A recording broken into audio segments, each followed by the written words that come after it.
Bismillahirrahmanirrahim. Assalamualaikum warahmatullahi wabarakatuh. Sahabat beriman yang dirahmati Allah subhanahu wa ta'ala, syukur alhamdulillah kita masih bisa berjumpa lagi di channel ini, channel inspirasi Islam dan keutamaan dalam beramal.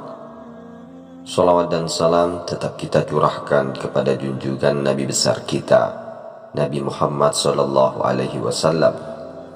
Allahumma salli ala Muhammad wa ala alihi sayyidina wa maulana Muhammad. Besar harapan dan doa saya, semoga saudaraku semua selalu diberikan kesehatan, dimurahkan rezekinya, dan dipanjangkan umurnya oleh Allah subhanahu wa ta'ala. Amin ya rabbal alamin. Sahabat beriman yang dirahmati Allah subhanahu wa ta'ala, ada beberapa hadis yang menjelaskan keutamaan sholat duha, termasuk diantaranya yakni menjadi ibadah sunnah yang mengundang rezeki serta menjadi amalan penghapus dosa. Sholat duha adalah ibadah yang dikerjakan di pagi hari. Waktu pengerjaan sholat duha dapat dilakukan setelah matahari terbit sampai menjelang waktu zuhur. Dalam hadis yang diriwayatkan oleh Bukhari dan Muslim, dari Abu Hurairah berkata, Nabi Shallallahu Alaihi Wasallam, kekasihku, telah memberikan 3 wasiat kepadaku, yaitu berpuasa 3 hari dalam setiap bulan, mengerjakan 2 rakaat sholat duha, dan mengerjakan sholat witir sebelum tidur. Ada beberapa jumhur ulama mengatakan sholat duha adalah sunnah.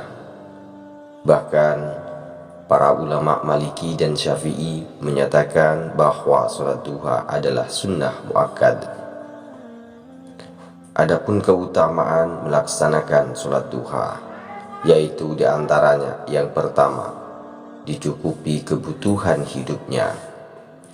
Dari Abu Darda, ia berkata bahwa Rasulullah Shallallahu Alaihi Wasallam menjelaskan hadis qudsi.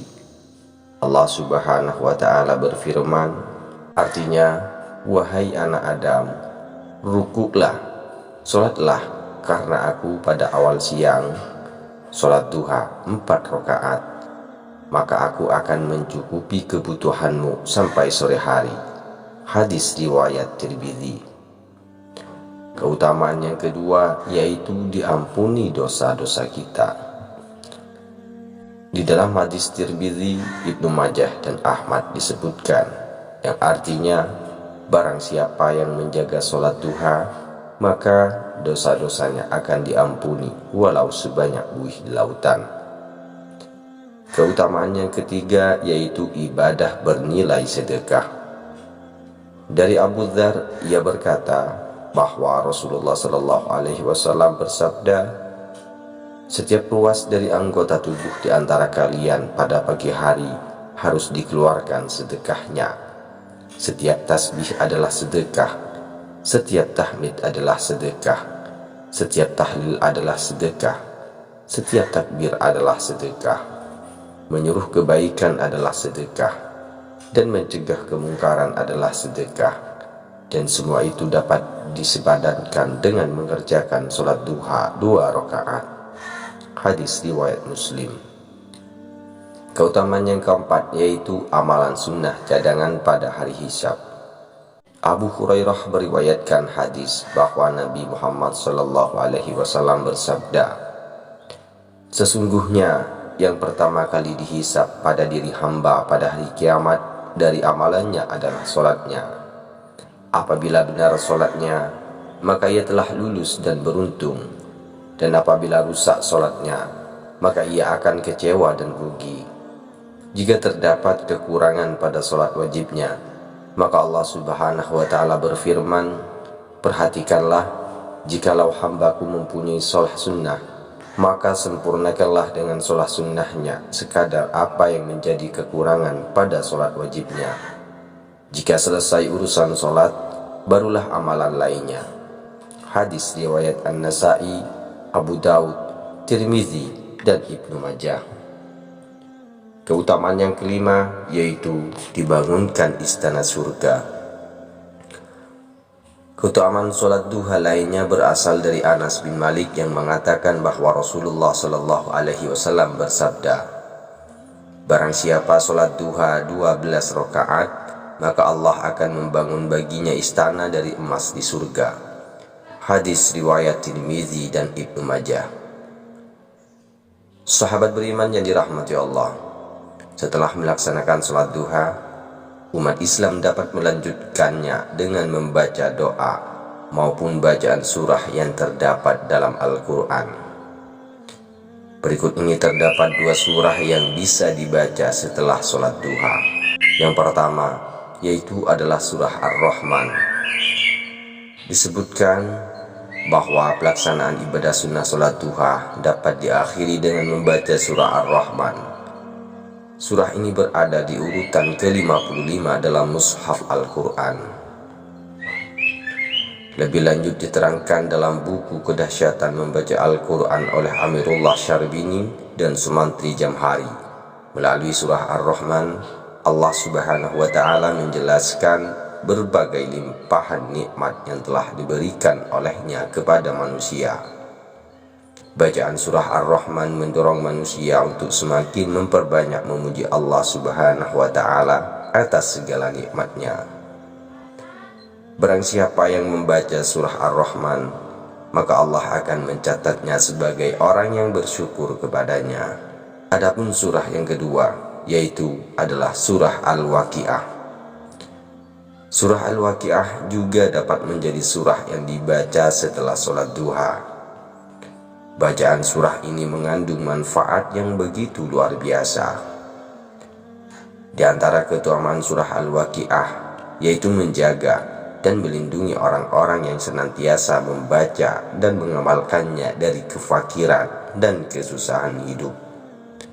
Surah ini dapat diamalkan saat sholat duha, sebab ibadah sunnah ini kerap diamalkan sebagai bentuk ikhtiar agar senantiasa dibukakan pintu rezeki oleh Allah Subhanahu wa Ta'ala.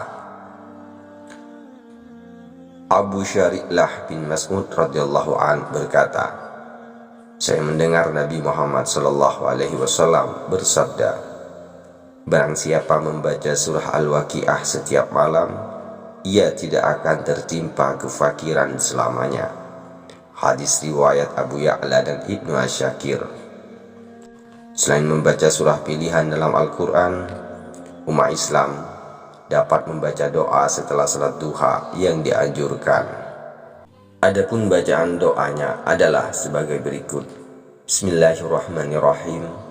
Allahumma inna duha'a duha'uka, wal baha'ah baha'uka, wal jamalah jamaluka, wal quwwata quwwatuka, wal qudrata qudratuka, wal ismata ismatuka. Allahumma in kana rizqi fis samai fa'anzilhu, wa in kana fil ardi fa'akhrijhu, wa in kana mu'assarun fayassirhu, wa in kana haraman fatahharhu, wa in kana ba'idan faqarribhu, bihaqqi duhaika wa bahaika wa jamalika wa quwwatika wa qudratika atini ma ataita ibadaka salihin. Ya Allah, sesungguhnya waktu duha ialah waktumu, keagungan ialah keagunganmu, keindahan ialah keindahanmu, kekuatan ialah kekuatanmu, dan perlindungan ialah perlindunganmu. Ya Allah, jika rezekiku masih di atas langit, maka turunkanlah. Jika di dalam bumi, maka keluarkanlah. Jika masih sukar, maka mudahkanlah.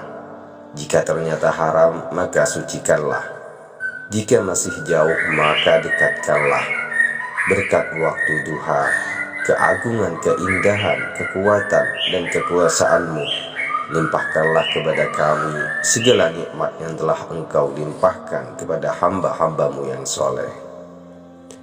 Baiklah sahabat beriman yang dirahmati Allah Subhanahu wa Ta'ala, demikianlah pembahasan mengenai surah yang dibaca setelah sholat duha beserta bacaan doa yang dianjurkan kepada umat Islam.